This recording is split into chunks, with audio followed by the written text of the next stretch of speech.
Hey, salut la gang, c'est JP pour l'école du jeu et aujourd'hui je vous propose une session de jeu complète en solitaire avec moi dans Shake That City. C'est le prochain jeu qui sera en campagne de socio-financement de la compagnie AEG. C'est un jeu pour 1 à 4 joueurs, un jeu de construction de ville où on va devoir sélectionner des types de cubes selon leur couleur, selon leur nombre et aussi selon leur configuration physique et qu'on devra essayer de rapporter sur notre grille, sur notre territoire pour former une ville.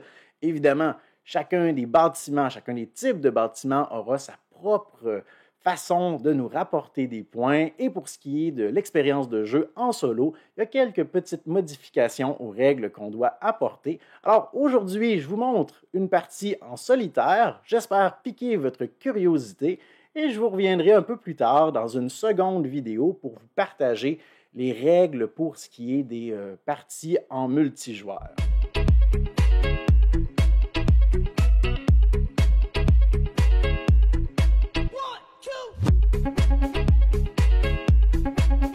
Voici donc devant notre partie en solitaire de Shake That City. Et aujourd'hui, on tentera de construire la ville qui répondra le plus aux besoins et aux demandes de nos futurs citoyens. Alors, dans une partie en solitaire, on aura besoin de quelques éléments supplémentaires que les règles de base du jeu.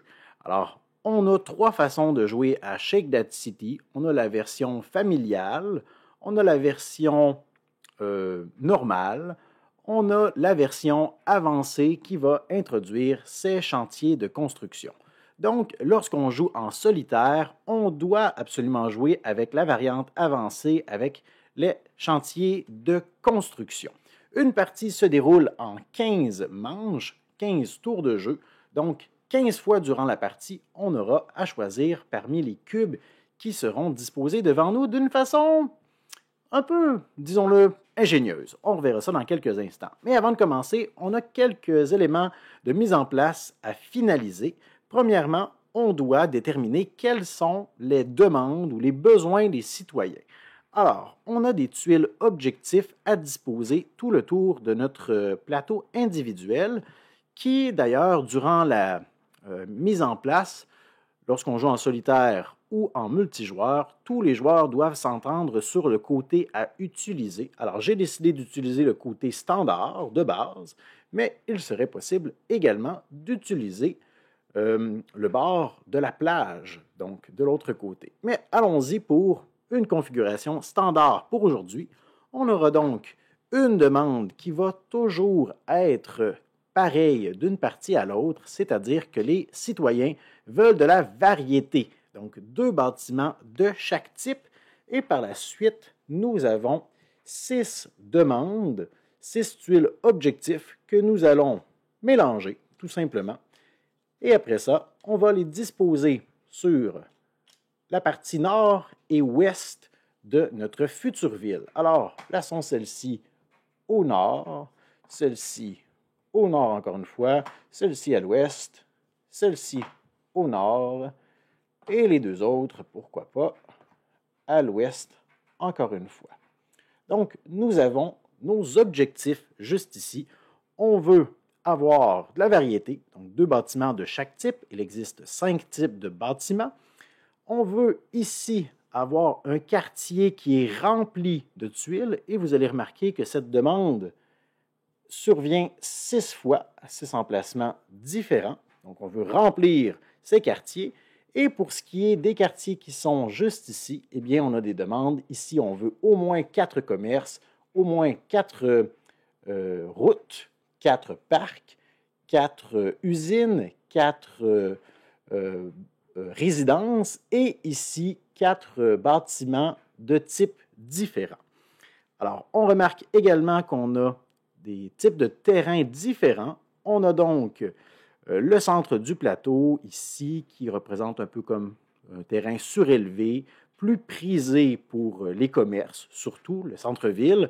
On a ici le terrain en terre, le terrain gazonné, et ici, on a un peu comme l'autoroute, si on veut. Ça aura de l'importance tout à l'heure. Donc, pour terminer notre mise en place, nous avons nos 4 chantiers ici qu'on va devoir mélanger et disposer de cette façon, en diagonale sur notre plateau. Et ensuite, on va dévoiler ces tuiles pour visualiser quels sont les chantiers qu'on doit terminer absolument pour avoir une chance de passer au décompte. Dernier élément qui nous reste à mettre en place, eh bien, on prend tous ces cubes. D'ailleurs, le nombre de cubes varie un peu selon la couleur. Ils sont détaillés sur l'aide de jeu qui est en haut, l'aide c'est plutôt un rappel pour ce qui est du décompte de fin de partie, mais en même temps, le rappel pour le nombre de cubes qui se retrouvent dans notre petit dispositif juste ici. Alors, on fait tomber tous nos cubes à l'intérieur et on est prêt à débuter. Donc, pour réussir une partie dans une configuration en solitaire, on a 2 objectifs. Le premier objectif qu'on aura, eh bien, c'est de réussir à compléter ces 4 chantiers. Si on veut passer au décompte final, si on veut marquer des points, on doit absolument terminer ces chantiers avant la fin de la 15e manche. Et pour réaliser ces chantiers, eh bien, on doit simplement, à quelque part dans notre ville, réaliser ce qui est demandé. Par exemple, avoir un commerce adjacent à un parc, avoir une route adjacente à une résidence, etc. Dès que c'est réalisé, peu importe où c'est réalisé dans notre ville, on va pouvoir retirer la tuile de chantier. À partir de maintenant, l'emplacement est disponible pour y construire. Et quand on a retiré nos 4 tuiles de chantier, eh bien, on sait qu'on pourra se rendre au décompte. Notre deuxième objectif, c'est de marquer au moins 55 points pour dire vraiment qu'on a réussi. Et si je vous montre une petite confidence, mes 2 dernières parties en solitaire, j'ai marqué 30 points et 44. Alors, c'est plutôt difficile, du moins dans mes dernières parties. J'ai échoué lamentablement pour atteindre les 55 points. Donc, maintenant, on a assez parlé, c'est le temps de commencer avec la première manche et on va Shake That City. Alors, on va brasser ici notre dispositif. On va ensuite appuyer sur la petite languette qui dépasse et on vient de faire tomber normalement 9 cubes en disposition qui ont une grande importance. Alors, la façon que le dispensateur de cubes est construit, on doit l'assembler avant notre première partie, c'est très bien fait et ça marche vraiment bien également. Donc, maintenant, pour les règles en solitaire, je dois choisir une couleur là-dedans, un type de bâtiment. Toutefois, je n'ai jamais le droit de choisir le type de bâtiment qui est majoritaire. Donc, ici, ce qui est majoritaire, ce sont les commerces, les bâtiments bleus. Je n'ai donc pas le choix. Je n'ai pas le choix. Je ne peux pas prendre les commerces, à moins que si le type de bâtiment majoritaire est à égalité avec un autre type de commerce, par exemple, si j'avais eu 3 commerces et 3 résidences, à ce moment, puisqu'il y a égalité, je peux choisir. Mais dans ce cas-ci, c'est une majorité totalitaire, si on veut. Alors, on a une seule majorité, je ne peux pas. Les seuls choix qui s'offrent à moi, ce sont 2 routes, une usine ou une résidence. Et je crois que nous allons commencer notre construction de ville avec des routes. Alors, je vais déclarer que je prends des routes et j'en prends 2 puisqu'il y a 2 cubes gris, 2 routes comme ceci, et je dois les disposer dans ma ville en respectant la disposition précise selon l'endroit où je suis assis. Donc, dans mon cas, le nord de mon plateau de ma ville se trouve par là et le nord par rapport à mes cubes se trouve par là. Je dois donc recréer la disposition physique, spatio-temporelle des cubes qui sont là. Donc, concrètement, un placement comme ceci serait légal parce que j'ai ce cube qui est représenté par cette route. J'ai ensuite 2 espaces libres et un espace un peu plus bas, j'ai mon autre route. Et je ne peux pas faire de rotation ou quoi que ce soit. Par contre, un placement comme celui-ci serait interdit parce que j'ai justement un chantier dans cet emplacement. Alors, je crois que je vais y aller avec quelque chose d'assez simple pour commencer. Je vais y aller avec ce que j'avais donné comme exemple. Alors, ma route ici et ma seconde juste ici. Et c'est la fin déjà de la première manche. Donc, on avance le marqueur. On remet tous les cubes à l'intérieur. On brasse. On imprime une nouvelle configuration. Et on est reparti pour une deuxième manche. On va faire ça 15 fois pendant la partie. Et on doit garder en tête non seulement les objectifs qui sont dictés ici, mais en plus les configurations pour faire des points en fin de partie. Par exemple, les routes vont nous donner des points pour chaque route qui se rend à l'autoroute. Donc, présentement, cette route se rend au bord de mon plateau, elle me rapportera donc un point. Mais cette route-ci ne s'y rend pas encore, elle ne me vaut donc pas de points pour l'instant.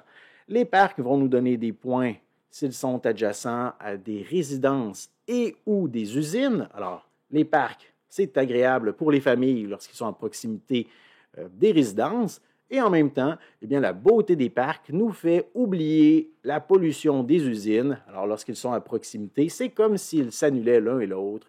Les usines vont nous rapporter des points s'ils sont adjacents à d'autres usines ou s'ils sont adjacents à des routes. Les commerces vont nous donner des points selon l'emplacement où ils sont construits et s'ils ont accès à l'autoroute. Et les résidences vont nous donner des points selon les pâtés de maison qu'on va créer. Alors, tout ça va faire du sens un peu plus vers la fin de la partie. Donc, on a notre nouveau choix ici. On a beaucoup de commerces. Ça, c'est très intéressant. Très, très, très intéressant. Parce que 4 commerces adjacents, ce serait facile de venir les placer ici. Toutefois, si on veut que nos commerces rapportent des points en fin de partie, on doit avoir des routes qui les acheminent jusqu'au bord du plateau. Oh là là! OK. Ah, quoique, une configuration facile pour moi serait de les placer juste ici. Alors, comme ça, ils sont déjà adjacents au bord du plateau. Alors, chacun de ces commerces me rapporterait un point, puisqu'ils sont dans la zone verte. Si je réussis à acheminer des commerces de la zone brune jusqu'au bord du plateau, c'est 2 points et 3 points pour ceux qui sont au centre-ville. Je crois que je vais y aller avec, tiens, nos 4 commerces. Alors, on a 4 commerces à placer. Est-ce que j'y vais pour un placement risqué, mais qui pourrait être vraiment payant en fin de partie? C'est-à-dire comme ça ici. Si je réussis à connecter tous ces commerces au bord du plateau, ça me donnerait 1, 2, 3, 4, 5, 6, 7, 8 points sur 55. C'est quand même beaucoup, mais c'est risqué. Alors, je vais y aller pour quelque chose d'un peu moins risqué tout de même. Je vais les placer juste ici. Alors, j'ai déjà 3 commerces qui, quoique, je suis tenté de les mettre ici à cause de mon objectif qui me demande d'avoir 4 commerces. Non, je vais garder cette configuration. Alors, j'ai déjà 3 commerces qui sont adjacents à l'autoroute, donc ceux-ci vont me rapporter des points en fin de partie. J'en ai un ici qui a accès à une route, mais pour l'instant, la route ne se rend pas au bord du plateau. Alors, on verra si on peut modifier ça plus tard. On est donc rendu à la 3e manche. On rebalance tout ça à l'intérieur. On brasse le tout. Et voyons voir nos nouveaux choix. Oh, on a un peu de couleur cette fois-ci. Donc, on a des parcs. On a beaucoup de maisons. Les maisons, les pâtés de maison, c'est un peu... c'est bien d'en avoir beaucoup, mais le plus possible, on veut des pâtés de maison distincts. Alors, on veut des résidences qui sont isolées. On veut plusieurs pâtés de maison qui ne sont pas adjacents pour faire beaucoup de points en fin de partie. Donc, ce qui m'intéresse le plus présentement, je crois que c'est nos 2 parcs qui sont ici. Alors, si je prends 2 parcs, je dois les placer de façon adjacente, gauche et droite. mais je peux les placer n'importe où. Voyons voir nos chantiers.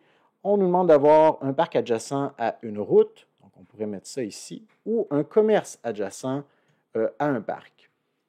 Donc, la seule façon que je pourrais réaliser ces objectifs, ce serait en mettant mes parcs ici, ici ou ici.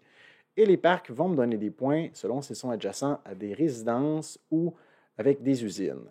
Donc, je crois que je vais placer ça. Ah, tiens. Comme ceci. Oui. Alors, en ayant fait ce placement, j'ai déjà un chantier de réaliser. J'ai un parc adjacent à une route. Alors, ce chantier est réalisé. Je viens de me débloquer un nouvel emplacement pour construire. Et c'est la fin du tour. On passe à la quatrième manche. On rebalance le tout. Et on y va avec... Oh, OK, on a encore deux parcs dans la même configuration, mais on a ce qui m'intéresse présentement, ce sont nos résidences. Oh, et on pourrait en mettre une ici, une ici. Je suis tenté de choisir cela, mais voyons voir s'il y a quelque chose de plus intéressant. On a des routes, il ne faut pas oublier notre commerce ici qui doit connecter au bord du plateau avant la fin de la partie. On pourrait balancer encore plus de commerces. Les commerces sont vraiment une bonne façon de faire beaucoup de points, mais on doit les mettre en combo avec des routes pour ça. Donc, je crois que je vais choisir mes résidences. Je vais en placer une juste ici, celle-là. Et l'autre, dans la même configuration, je vais venir la placer juste ici. Alors, mon objectif est de mettre des résidences adjacentes à des parcs. Pour chaque résident, en fait, un parc peut rapporter au maximum 2 points. Un point s'il est adjacent à une résidence ou plus, et un point supplémentaire s'il est également adjacent à une usine. Alors, est-ce que j'ai réalisé des chantiers? Oui, c'est le cas. Une résidence adjacente à une route. Donc, ce chantier est terminé pour l'instant. Ça va bien. Je n'ai toutefois pas d'objectif de réaliser jusqu'à maintenant. Alors, c'est le moment de continuer. Donc, cinquième manche, on balance le tout là-dedans. Oh, reviens ici, toi. Et allons-y pour un nouveau choix. Oups, j'ai bougé en soulevant. Et c'est vrai, je n'ai pas le droit de sélectionner mes usines ici. Ce qui me fait penser qu'un peu plus tôt, je crois que j'ai sélectionné les... Alors, je crois que j'ai déjà triché à ce stade-ci de la partie, à la cinquième manche. Je crois que par erreur, tantôt, dans mon excitation, j'ai sélectionné les 4 usines bleues. Et je ne me souviens pas, mais probablement que c'est ce qui était majoritaire. Alors, je n'aurais... Si c'est ce que j'ai fait, je m'en excuse. Je n'avais pas le droit de faire ça. Je vais mettre une annotation à la vidéo. Mais dans ce cas-ci, je n'ai pas le droit de prendre les usines. À moins qu'ils étaient à égalité, mais ce n'est pas le cas pour l'instant. J'ai toutefois mes 2 chantiers, mes 2 commerces ici. OK, OK. J'ai un autre parc. J'ai mes 2 routes. Je crois que ce que je vais prendre, les routes sont dans quelle configuration? Une ici, une là. Je crois que je vais plutôt y aller avec... tiens, on va pousser notre chance. Allons-y avec les commerces supplémentaires. Donc, je vais placer un commerce ici et un commerce ici. Alors, un là, et voilà. Je viens de réaliser un autre chantier, donc un commerce adjacent à une résidence. Et pour l'instant, il ne nous reste qu'un chantier à faire avant de nous assurer de marquer des points. Je n'ai toujours pas réalisé d'objectif, alors on continue avec la 6e manche et on balance le tout là-dedans. Et voyons voir, il nous faudrait des usines là, cette fois-ci. OK, alors on a 3 commerces qu'on ne peut pas prendre. Donc, on a le choix avec nos résidences. On a un petit parc, on a une usine, mais on a aussi 2 routes. Et là, ça, c'est intéressant parce que je viens tout juste de placer des commerces. OK, alors je vais prendre les 2 routes qui sont là. Je vais donc placer une route ici et la seconde juste ici. Ce qui fait en sorte que pour l'instant, ce commerce peut se rendre au bord du plateau. Donc, ce commerce va me valoir 3 points. 3 points comme ça. Celui-ci peut se rendre également en utilisant la route. Donc, il me vaut 2 points. Ceux-ci, 1 point chaque. Mais celui-ci, pour l'instant, n'a pas de moyen de se rendre jusqu'au bord du plateau. On ne peut pas utiliser les diagonales ni passer par un autre commerce. Alors, j'ai fait mon choix. On est rendu déjà à la 7e manche, ce qui représente pas mal la mi-partie sur 15 manches. Allons-y. Bon, interdit de prendre des parcs ce tour-ci, mais on a, 2 résidences. 2 résidences séparées, ça c'est très, très positif. Toutefois, et ça c'est ce qui est brillant avec ce jeu, un cube seul, c'est parfois et souvent même vraiment puissant parce que ça nous permet de boucher des trous n'importe où dans des emplacements qui nous seraient vraiment utiles sans avoir à se casser la tête avec les autres configurations autour. Donc, je pourrais utiliser une route pour me donner accès au bord du plateau de cette façon, mais je crois que ce n'est pas ce que je veux faire présentement. Je vais plutôt prendre 2 résidences et je vais les placer. Tiens, nous allons les envoyer juste ici. Alors, voilà. Je n'ai pas à prendre en considération les autres cubes, c'est-à-dire que je peux prendre seulement la configuration des bâtiments et la placer n'importe où. Donc, je décide de les mettre juste ici. Et ça, c'était le 7e tour. Donc, toujours pas d'objectif réalisé pour l'instant. Toutefois, j'en ai vu un qui allait bien. On a quand même 2 routes sur 4 ici. Bon, on va voir si on réussit à réaliser certains objectifs. Oh, on revient par ici et c'est parti. Bon, interdit de prendre les résidences cette fois-ci, mais on a 2 usines. Et là, je suis tenté d'aller vers les usines parce qu'on n'en a pas encore. Et on veut éviter que les usines soient adjacentes aux maisons. Toutefois, on veut que les usines soient adjacentes à des routes ou à d'autres usines ou à des parcs. Alors, je crois qu'on pourrait faire une espèce de compromis en bâtissant nos usines, une ici et une là, pour reprendre la configuration qui est ici. On a donc un parc qui nous rapporte 2 points présentement ici, parce qu'il est adjacent à une résidence et adjacent également à une usine. Par contre, ces usines ne nous rapportent rien pour l'instant. Mais ce n'est pas grave. Alors, c'est la fin de la 8e manche, et si je ne me trompe pas, on a réalisé un objectif. On a réalisé l'objectif de la diversité. On a 2 bâtiments rouges, 2 bâtiments noirs, 2 bâtiments gris, 2 bâtiments bleus et 2 bâtiments verts, ce qui fait en sorte que nous avons réussi cet objectif. On peut le retourner et chacun des objectifs, chacune des demandes réussies en fin de partie nous donnera 3 points. Alors, on continue avec la 9e manche.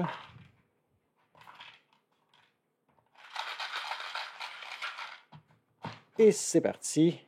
Oh là là, OK. Oh, mais ça, c'est positif. Ça, c'est positif. Alors, on a un bon exemple ici. On a donc 4 commerces, 4 parcs et une usine. Puisqu'on a une égalité, on peut choisir un ou l'autre sans problème. Donc, on pourrait prendre les 4 parcs ou on pourrait prendre les 4 commerces. Bon. Ce qui est problématique, c'est que 4 bâtiments aussi rapprochés, c'est difficile à placer. Nos 4 parcs, le seul emplacement possible, ce serait ici, et ça ne rapporterait pas beaucoup de points. Et nos 4 commerces, le seul emplacement que je vois qui serait possible, c'est ici. Et on est limité pas mal pour les routes qui peuvent se rendre jusqu'au bord du plateau. Donc, je suis tenté d'y aller pour une usine. Et notre usine, on va la placer juste ici. Donc, on va essayer de faire un centre industriel ici, un parc industriel pour concentrer nos usines et en mettre un peu près des routes aussi. C'était la 9e manche. On commence maintenant la 10e. Allons-y.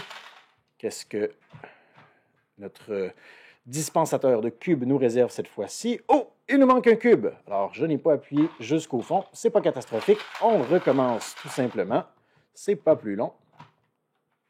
Et voilà. Ah! J'en ai laissé tomber un.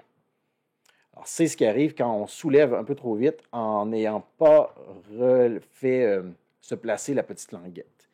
Donc, maintenant, on n'a pas le droit de prendre nos commerces.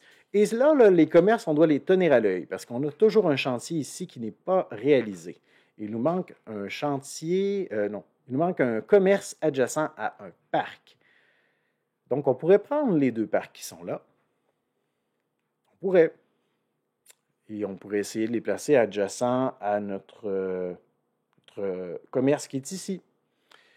Mais ce n'est pas ce qu'on va faire, non. Alors, à la place, ce qu'on va faire, c'est que nous allons prendre une résidence. Non, ce n'est pas ce qu'on va faire non plus. On va prendre une route, plutôt. Une seule route, et on va la placer ici pour s'assurer le 2 points de ce commerce.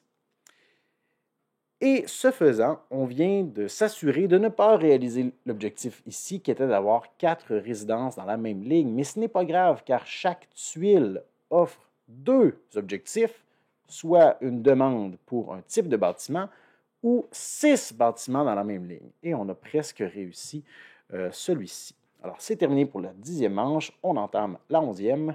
On balance le tout là-dedans. Et je peux vous montrer, je vais essayer plutôt, de vous montrer à quoi ressemble le dessous de cette boîte. Alors, vous voyez ici où la magie opère lorsque on appuie sur la languette. C'est à ce moment que les cubes vont tomber à l'intérieur et vont se positionner.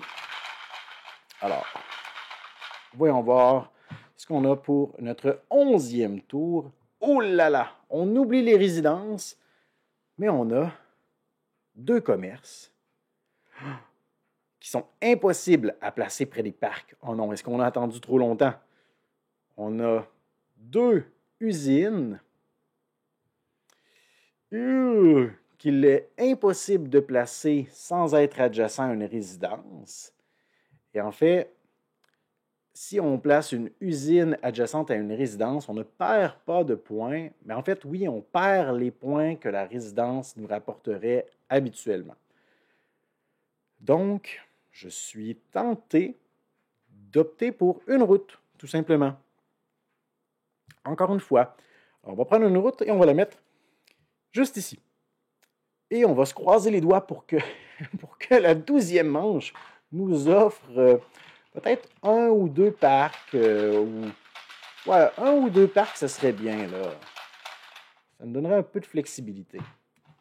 Alors, pour la 12e manche, on a, beaucoup d'égalité. On a 2 routes, 2 commerces, 2 usines, 2 parcs ou une résidence. Donc, on a le choix de prendre ce qu'on veut puisqu'on a une égalité pour les majorités. Et là, je crois qu'on veut trouver un endroit pour nos 2 parcs et être adjacent à nos commerces. Parce que nos commerces, on ne peut pas les placer adjacents aux parcs qui sont ici. Donc, même si je sais déjà que ces parcs ne nous rapporteront rien, je crois que puisque la fin de la partie arrive et que l'espace commence à manquer, oups, je viens d'accrocher la caméra. Petit tremblement de terre à la SimCity dans notre ville. Alors, thématique avec le nom, Shake That City. Alors, on va mettre nos parcs ici. On s'assure qu'ils ne nous rapportent rien, ce qui est dommage, mais on vient de réaliser le dernier chantier. Alors, on s'assure également de passer maintenant au décompte. Alors, on ne va pas scorer 0 points, au moins, il n'y aura pas cette humiliation. Alors, on y va pour la 13e manche. Et pour ce qui est des 3 dernières manches, on a quelque chose de spécial. C'est qu'à partir de maintenant, pour la manche 13, 14 et 15, on n'est plus limité aux majorités. C'est-à-dire que on peut choisir toujours, en tout temps, n'importe quoi, même si c'est, dans ce cas-ci, les bâtiments qui sont majoritaires, comme nos 3 commerces. Bon, alors, présentement, il n'y a pas énormément de trucs qui m'excite. Peut-être les deux résidences ici qu'on pourrait placer là. Je vous rappelle qu'on veut le plus possible espacer nos résidences. Un parc. Ah, un parc, ça serait bien ça. Ça serait bien en plein ici. Je crois que c'est ce que je vais prendre. Alors, un parc que je vais venir placer juste ici, tout simplement. Alors, pas besoin de faire des grosses constructions. Et là, ce faisant, je viens de réaliser l'objectif qui m'était demandé d'avoir 6 tuiles dans cette rangée. Donc, on s'assure un autre 3 points. Et là, on est à la manche 14. On va essayer de réaliser au moins un autre objectif. Les 3 points qui sont là sont non négligeables. Une 4e route ici me donnerait l'objectif ou n'importe quelle tuile ici. Sinon, 2 types de bâtiments différents là ou 2 tuiles ici. Allons voir ce qu'on est capable de faire pour la 14e manche. Alors voilà, on a le choix entre tout ce qui est là. Oh, je suis tenté par les 3 usines qui sont là, que je pourrais venir placer ici sans toucher à des résidences. Ça, c'est tentant. D'un autre point de vue, je pourrais prendre les routes qui sont ici. Est-ce que tous mes commerces arrivent sur le bord du plateau? Oui. Bon, alors ça, c'est réglé. Je pourrais prendre les 2 résidences qui sont là, les placer comme ci et comme ça, pour marquer plus de points, mais on serait adjacent à une usine. Alors ça, c'est non. C'est non. Mes commerces, je pourrais placer un commerce ici et un commerce là. Ça me donnerait 3 points. Sinon, mes usines me donneraient 1, 2, 3, 4 points, je crois, pour les usines. Mais je serais plus restreint pour le dernier tour. Bon. J'ai jamais vraiment essayé la stratégie des usines du parc industriel. Alors, c'est maintenant que ça se passe. On va mettre 3 usines dans le bas de notre plateau. Alors ça, le sud de la ville, c'est vraiment le bidonville. On essaie d'éviter ça. Il y a du smog partout. Alors, dernière manche de la partie, on rebalance le tout à l'intérieur et on y va pour un dernier brassage. OK. Oh!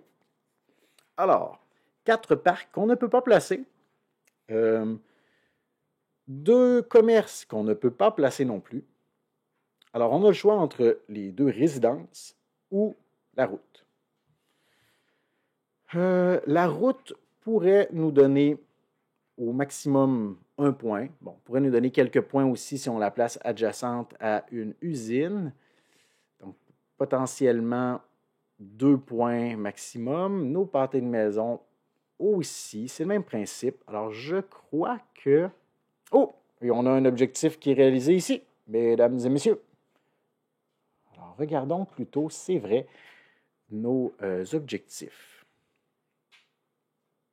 Si je place mes 2 pâtés de maison ici, je vais faire 2 points, mais je n'aurai pas l'objectif d'avoir 4 types différents. Si j'utilise une route seule, est-ce que je peux compléter quelque chose? Ah, je pourrais compléter ici pour avoir 3 points, 4 points. Je crois que c'est ce qui est le plus payant, même si la route seule ne me donne presque rien.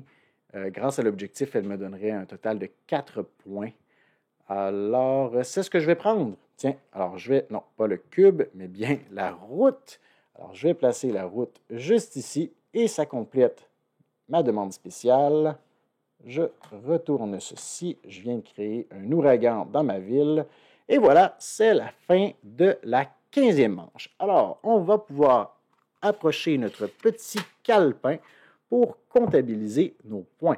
Alors, laissez-moi aller chercher un crayon et je vous explique comment on compte les points. Alors, si on regarde ça d'un peu plus près, on a donc les éléments ici qu'on peut comptabiliser. Alors, JP Solo, les résidences. On doit tout d'abord regarder les pâtés de maison. Donc, toutes les résidences qui sont adjacentes, gauche, droite, en haut, en bas, ça va former un groupe, un pâté de maison, et chaque pâté de maison nous donne 2 points. Donc, on est avantagé d'avoir des petits pâtés de maison isolés. Dans ce cas-ci, on a 2, 4, 6, 8 points.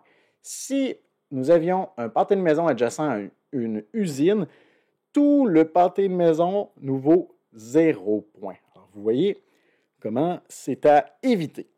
Ensuite, nos commerces. Je crois que tous nos commerces communiquent au bord du plateau par des routes ou parce qu'ils sont directement adjacents. C'est la première chose qu'on doit vérifier. Et comment moi j'aime compter les points, c'est que je fais le tour du plateau vers le centre. Alors, chaque commerce qui connecte au bord du plateau, qui est dans la zone verte, nous rapporte 1 point. 1, 2, 3. Chaque commerce qui est dans la zone brune, marron, et qui connecte au bord du plateau grâce aux routes, nous rapporte 2 points. Alors, on a celui-là qui va nous rapporter, on est rendu à 4, 5, celui-là 6, 7. Et au centre du plateau, au centre-ville, si on réussit à communiquer par une route pour se rendre au plateau, c'est 3 points. Donc, on a un total de 10 points pour nos commerces. Ensuite, les usines. Alors, les usines vont nous donner 1 point si elles sont adjacentes à une autre usine et 1 point si elles sont adjacentes à une route. Donc, au maximum, une usine peut nous rapporter 2 points. Alors, on va regarder une usine à la fois. Celle-ci nous rapporte 1 point parce qu'elle est adjacente à une route et 1 point parce qu'elle est adjacente à une autre usine. Donc, on a 2 points. Ici, 3, 4. Ici, 5, 6. Ici, 7. Parce que même si on est adjacent à une autre usine, peu importe, c'est maximum 2 points. Et pour avoir le 2 points, ça doit être une usine et une route. Donc, pour l'instant, on est à 7. Celle-ci, 8, 9. Et celle-ci, 10, parce qu'on est adjacent à une autre usine. Alors, 10 points pour les usines, pour notre parc industriel. Les parcs, donc un peu le même principe que les usines, sauf que pour apporter le maximum de 2 points, on doit être adjacent à une résidence et une usine. Donc ici, on a 1 point parce qu'on est à côté d'une résidence, 1 point, 2 points parce qu'on est adjacent à une résidence et une usine. Donc au total, ça fait 1, 2, 3, 4, 5. Et ici, rien de payant. Donc 5 points pour les parcs. Finalement, les routes. Alors les routes, c'est la chose la plus facile à compter. On compte tout simplement le nombre de routes qui se rend au bord du plateau. Alors, celle-ci, ça nous fait 1, 2, 3, non, 4 et 5.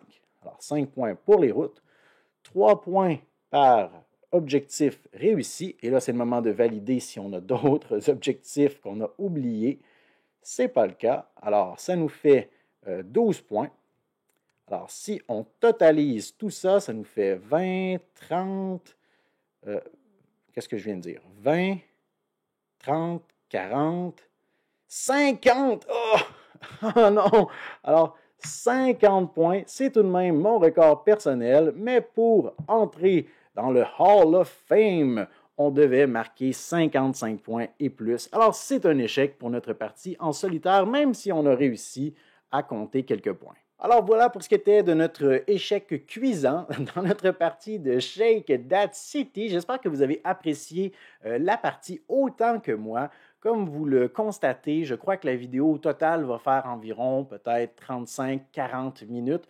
Je vous rassure, une partie en solitaire va vous prendre, lorsque vous allez vous installer et que vous ne parlerez pas seul à une caméra comme moi, une partie en solitaire va vous prendre entre 15 à 20 minutes maximum. C'est très, très, très rapide. C'était ma 3e partie et je vous dirais que les expériences en multijoueur, selon mon expérience jusqu'à présent, ne sont pas beaucoup plus longues puisqu'il y a beaucoup de choix qui se font en simultané pour tous les joueurs. On est toujours en train de jouer, mais pour ce détail, vous devrez rester attentif à la prochaine vidéo que je vais vous proposer où je vous parlerai des règles justement pour ce qui est de l'expérience en multijoueur. Si vous avez apprécié cette vidéo, si le projet pique votre curiosité, laissez-moi un pouce vers le haut, laissez-moi vos questions et commentaires dans la section appropriée. Faites un tour dans la description de la vidéo également, je vais mettre un lien vers la page de EIG, donc probablement que lorsque je vais publier cette vidéo, le projet ne sera pas encore en campagne de sociofinancement. Bref, je vous remercie grandement pour votre écoute et je vous dis à la prochaine.